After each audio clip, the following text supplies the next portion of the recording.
अस्सलाम वालेकुम, कैसे हैं आप लोग। उम्मीद करती हूँ आप लोग बहुत अच्छे होंगे। और आज के इस वीडियो में मैं आप लोगों को बताने वाली हूँ कि ऐसी बिरयानी की रेसिपी जिससे आप पूरे खानदान में मशहूर हो जाएंगी। जी हाँ, मैं आज आप लोगों के लेकर आई हूँ एक तगड़ी और बिरयानी, ऐसी बिरयानी जो किसी ने कभी ऐसी इस तरह की बिरयानी नहीं खाई होगी। सबसे पहले मैंने प्लेट पे लिया है चिकन ब्रेस्ट के पीस मैंने लिए हैं। उसमें मैंने नमक डाला है, 1 से 1.5 चम्मच आप नमक डाल सकते हैं। और नमक जो है आप हस्बे जायका भी डाल सकते हैं, जो भी आप डालना चाहें।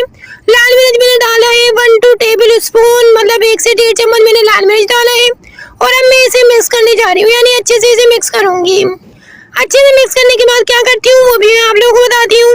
ये देखें जी, 2 घंटे के बाद, मैं 2 घंटे के लिए मैंने फ्रिज में इसे रख दिया था।